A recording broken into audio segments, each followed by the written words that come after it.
Doesn't matter how old you are, doesn't matter how young you are. Did you ever have this feeling like you were going to go to Hollywood? You were going to make a movie, you were going to write a best-selling book, you were going to, you had some latent star power, you just need to figure out how to find the stage or how to get out, on the HBO circuit or something. But then you're conflicted because you're a Christian. And it's like, I can never do that. And then you think you got to give up your calling on the altar of sanctification because you can't really even do that.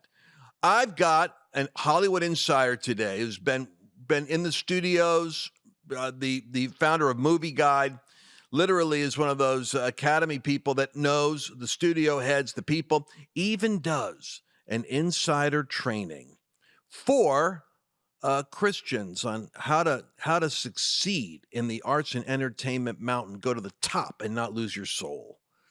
That's my interview today. So if you or your kids ever have the aspiration of being in one of those multi-million-dollar, billion-dollar enterprises for good, for instance, there are great Christian inroads that are happening right now in Hollywood. New lanes are opening up. God's moving in the arts and entertainment mountain. And I've got the expert here. It's amazing. He's just making himself available to give us a little inside scoop as to what's going on in the industry. By the way, if you don't understand what I'm talking about, I'm saying go to the top of the mountain like Caleb at 85. He said to Joshua, "Give me my mountain." He was ready to take his calling even in his 80s. It can happen. I don't care how old you are. That's what he told me. He said, people do this at all ages.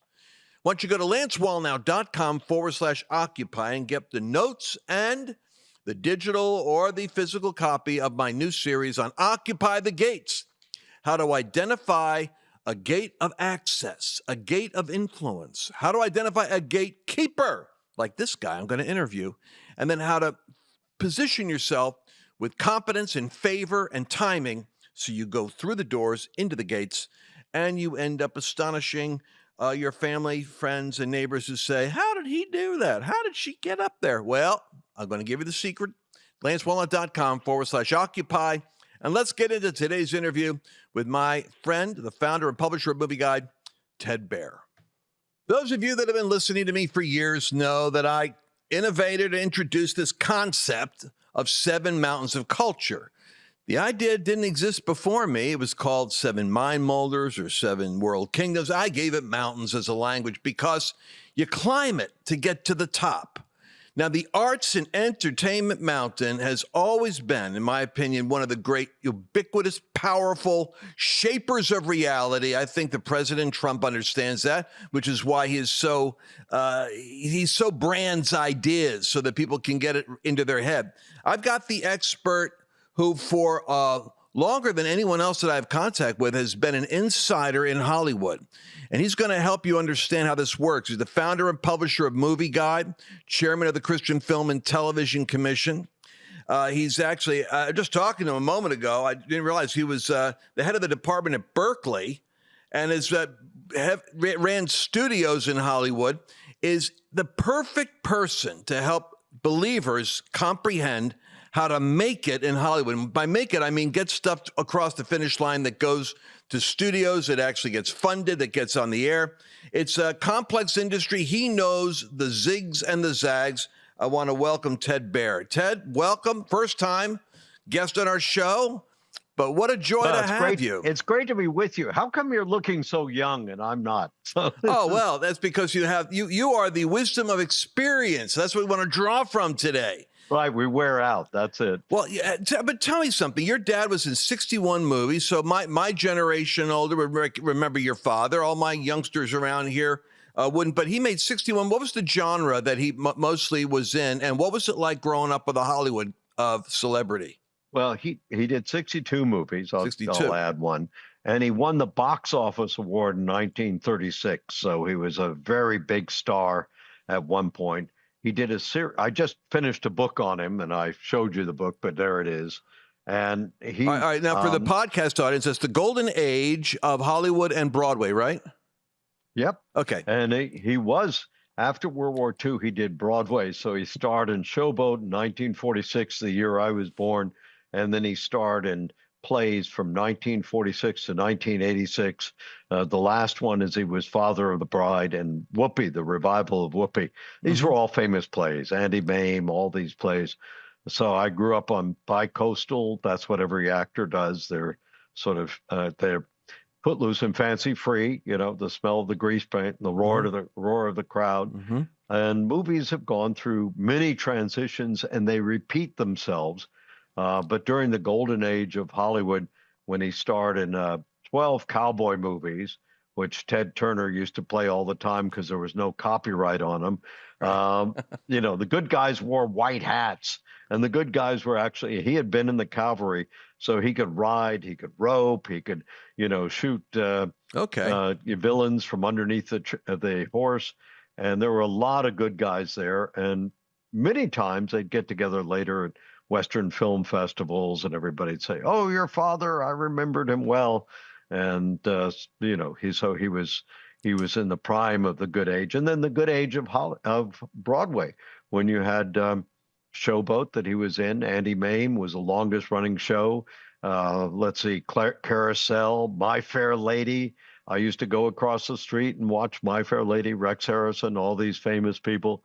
Who played Eliza Doolittle back then? Well, it was Julie Andrews or who was Julie it? Andrews was recruited, of course, for the movie and did not play on Broadway. And she was a good singer, and she's a friend. And I've interviewed her, and she unfortunately they didn't let her sing, so they should have let her sing. They had somebody else, and of course that's the magic of Hollywood. But really, Hollywood goes in waves. So ask me your questions, and I'll see if I can answer. All right. So one of the books you wrote, one of the things you teach on is how to go to Hollywood. We've got Christians, you know, we watch them go to Nashville. We always hear about whether it's Whitney Houston or somebody. My wife goes, you know, she sang in the choir, and then I always loved Whitney, and then she had a drug overdose. How do you go to Hollywood and not lose your soul? Well, I teach that, and it's first place you got to remember that there's a news edge to Hollywood. The guys who are making news in Hollywood, let's say the Academy Awards. Last year, the Academy Award winner had done $32 million at the box office. We do this detailed economic analysis of the box office. Our biggest movie that came to the Movie Guide Awards, that the producer came up to me and said, "Ted, I'm a Christian. You know, the director is a Christian. I'm going to introduce him to him. The writer is a Christian." Made $2 billion at the box office. And he said, "You're the only review service who realized that the message of our movie is the joy of the Lord is our strength." And the next biggest movie at our event made $1 billion at the box office, and the head of that studio's production division came to the Movie Guide Awards and said, "We want to do more of these." So there are people making movies to make money, and usually there are a lot more people of faith and values. When we started, there was only one movie with positive Christian content. Now there are lots of movies with positive Christian content, whether it's just the message or whether it's a funeral or a wedding or whatever else. In the beginning, if you saw a Christian in 1985, he was usually a priest, because that's the easy way to recognize him. And he had a knife in his hand, and he was knocking on your door in Poltergeist. But that's all changed. There was only one movie in 85 with positive Christian content, that was Trip to Bountiful. So we've had a tremendous influence by showing them how to make more money. And that's our key to our influence. And I write a lot of books, and I teach a lot of people. One of the people who took my class a couple of years later produced the #1 movie on Netflix, 9 weeks, and then he became one of the studio heads. So we're populating the industry with people with strong, vibrant Christian faith and values. I'm loving this. I'm wondering about young people that want to get into Hollywood. I'm going to go find I had a couple of questions I wrote down specifically for you. Young people going into Hollywood, they don't know where to go. I mean, so suppose you just say, I want to be able to do this. If you were advising, of course, you have contacts. If you were advising your nephew, someone who, not in your family, here's what you need to do. Where would you go? How would you start? Would you go the classic Berkeley route, or would you try to get an apprentice job with a Christian director, or get into some network and say, who can I meet? Well, it's a very tight industry, as you know. There are only four major studios and two big streaming studios and one minor studio, Lionsgate, which handles Kingdom Story. So you've got really very few players. Let me give you an example. The Writers Guild says 3 million scripts circulating to be produced in Hollywood, but there are only 250 movies a year. The reason for 250 movies being released every year is because that's 5 movies a week. And nobody, except for maybe Lance, goes to 5 movies a week. They Right. go to one movie, Lilo and Stitch. They go to one movie, Mission Impossible, but where Tom Cruise goes down 500 feet and comes out without a shirt on. I don't know how he Right. does that. I've been scuba diving since I was a child. You can't do that. It's mission totally fanciful, but he's Right. a nice guy. So anyway, but they don't go to 5 movies a week. So 4 movies bomb, one movie succeeds. You can't do more than that. And if you've got 3 million scripts, your chance of getting into Hollywood is 300,000 to 1 every year. Your chance to getting into, I went to Cambridge, you get into Harvard, I went to an Ivy League school, it's about 11 to 1 for every 11 applications. So that means 300,000 to 1.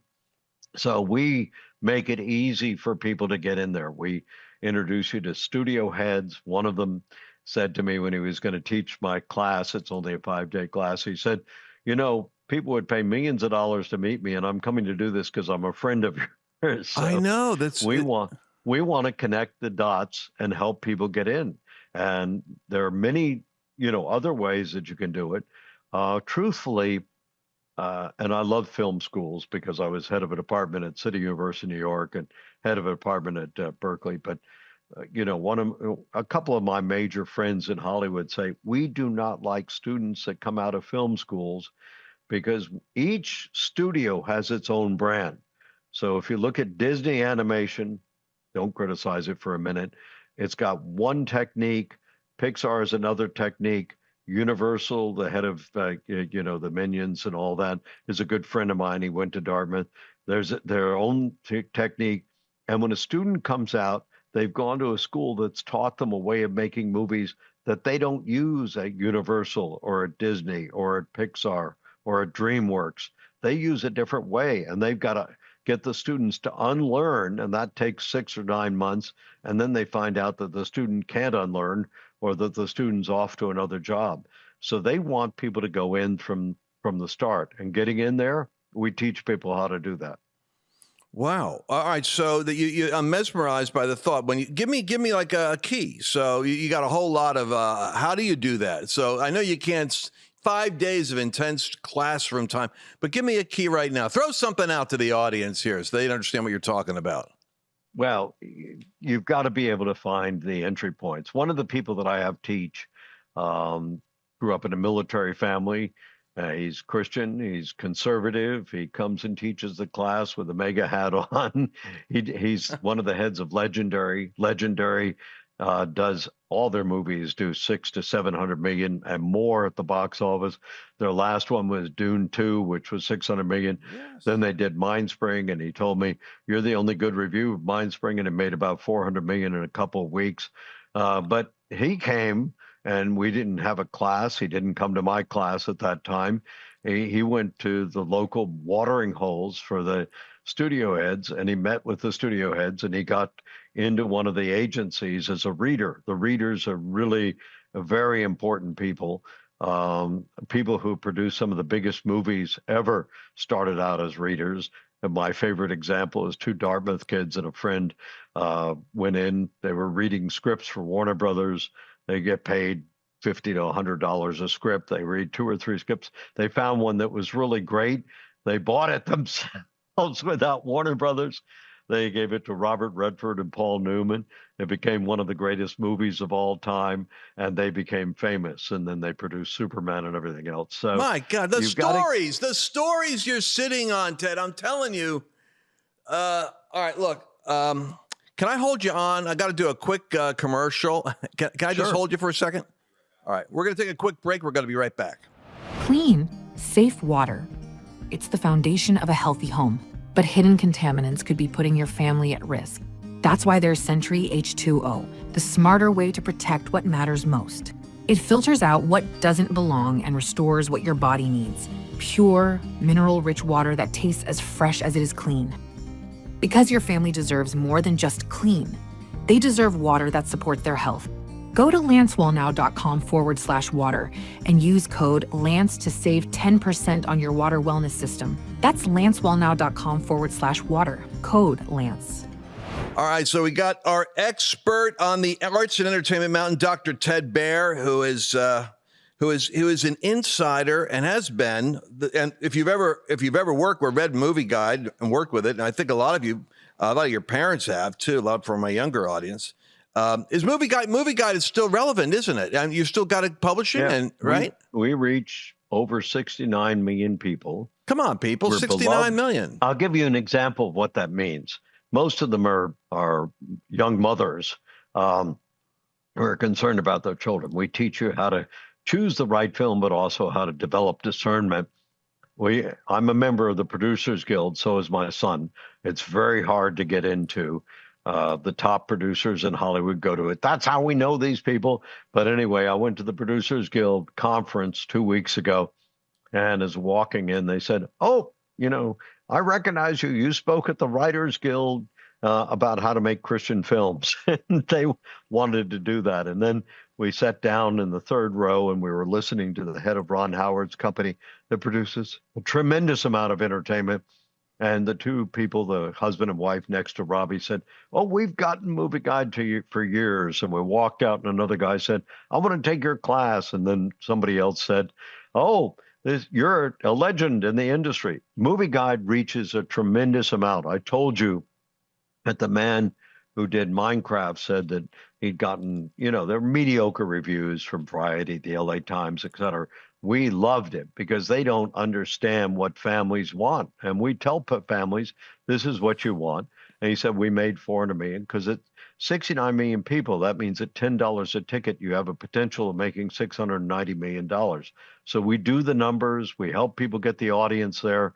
We're just trying to help people succeed. It's not about, we want to be in the background. We want to train people to be successful, and then we want to see their product succeed. And about 60% of a movie is marketing. It's not the script. It's not the production.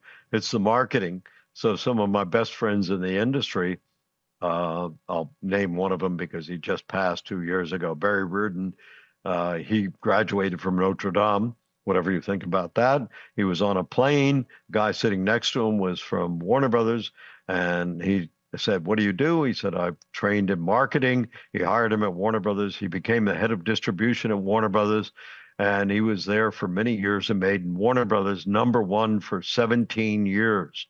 And I said, "Barry, how did you do that?" He said, "Well, I'd get a couple of singles every year, a couple of doubles and a couple of triples and a few home runs." So that's the way you do it. You just keep bringing runners around the bases. So, but the marketing, now that's an interesting point. So I think it was The Cry of Freedom was the first time I heard a movie that was being promoted. Like I would listen to Steve Bannon and War Room, and he had, what's his name, Caviezel on. And they interviewed him as an intense interview about child sex trafficking. And so then, hey, you guys can go fill up, like The Chosen, for instance, is another model. What I'm saying is, the Christian community sometimes gets frustrated by not having access to conventional mechanisms for marketing. So they're coming up with other ways of creating, I guess, church engagement and movement marketing. But I'm an outsider. I'm just observing it. But you're the first professional I could talk to about it. Is that true? Am I seeing something there that's accurate? That the church community is trying to find other ways of getting marketing going? That's always been in there. And I've got to tell you that I don't know what your history of Hollywood is. Back in the 1890s, they were making nativity stories and they were making full-length feature films. And a friend of mine has written from one of the big universities, has written 2 good books on Vitagraph and on the man who invented Hollywood. And they did a lot of religious films, et cetera. And they've always known about marketing. In fact, Mark Twain was an expert in marketing when he got Grant's book done, which sold 400,000 copies. When you think of that in the 80s, he had veterans go out and pre-sell the book. But when I was head of the organization that did The Lion, the Witch, and the Wardrobe on CBS television, we got 37 million viewers, and the country was only 170 million people. And we used part of that technique. We went to every denomination. I got contracts with the Southern Baptists, even with the Catholics, forgive me, with every single denomination, and so that they would make it their own. And you have to do that in the right order. Some denominations move very slowly. Some denominations move quickly. They made it C.S. Lewis Sunday, and that's, one of the ways we got. But the other way is that studios spend a tremendous amount of money on prints and advertising, on marketing. So, for instance, Neil McDonough was here in one of my favorite films, The Last Rodeo. I love it. And I was doing an interview and I said, who's distributing it? It's a little distributor. You know them well. How much are they putting into prints and advertising? I asked. And he said, 9 million. I said, the studios start their prints and advertising budget at 60 million. And for big movies like Dune, they do, maybe $100 million. And why do they do that? Well, you're in where? Dallas? Right. You're in Dallas? Right. Okay. If you want to buy an ad on Friday at the Dallas paper, it's probably going to cost you $200,000 or $300,000 for Friday, another $200,000 or $300,000 for Saturday, Sunday. Right. You spend $1 million on papers, maybe $1 million on TV, $1 million on radio. So you're saying that Dallas as a marketplace, and I used to do this with somebody, would cost you $2 or $3 million. Well, if you open it in 5,000 theaters across the country, that costs a lot of money. And if you do just the Christian marketing, which they did for Last Rodeo, and I helped them with it, but you don't do the prints and advertising. You see, if you do the Christian marketing alone, and you say to some teenager, the biggest audience for movies is between the ages of 18 and 24. And I can explain to you why that is, but that's because when you get married, you have children and you don't want to go out to movies. Why do they go to movies between 18 and 24? One, it only costs $10. Two, you get out, if the father says, I've got this great entertainment system. Why don't you stay here? Well, he doesn't want to stay here with his girlfriend because how can he hold her hand or do anything when he's sitting there with his father coming in every 5 minutes? Would you like some more popcorn? So he goes to the theater, $10 each of them, and they don't have to talk to each other. At 18, talking to the other person is very hard. So then they go to get ice cream. So the 18 to 24 audience, if you just do in the Christian community and they say, oh, this movie is really good for you, got to watch it. It's like drinking, castor oil or something. It's your parents telling you what to do. But if the newspaper and the other, and Movie Guide and somebody else says this is great, then you can make your own decision. I want to go see it. And when the pastor says it's good, he's just adding a little extra, icing to the cake. So, but what you're telling me is interesting. Every now and then I see a movie that is panned by critics, and Annabelle and I'll watch it, and it's like, that's a great movie. And our conclusion is that we can't tell a movie's great by whether or not it made a buzz, because it maybe didn't, for reasons you're saying. It might have been the marketing. And the critics might not have liked it because it was too good in a wholesome sense, and it didn't have enough edge to it to be what they like. So I guess I got two questions there. Why does Hollywood miss the trend that family and positive thing? I remember when I watched it when I was on vacation and Tom Cruise came out with that Top Gun. I was predictably successful. It's a great movie. I said, it's got the great sound, it's got a story, and you feel good about your country when you're done. And he repents with the girl. That's right. Yeah. There's a theme there, right? Yeah, you're right. There's a moral lesson in it. And I thought, if that formula, you could write it out and I'd say, I'd invest in that stock. Everything else being equal, that's a success. Why does Hollywood miss that? What's the deal there? One, we don't miss it. As I said, our Movie Guide Award nominees, one of them made $2 billion at the box office. Okay. So we have our successes. The other one made $1 billion. And the reason is that we look at movies in terms of 150 criteria. The most important, you'll get it, your audience may not, ontology, epistemology, but we're looking at entertainment.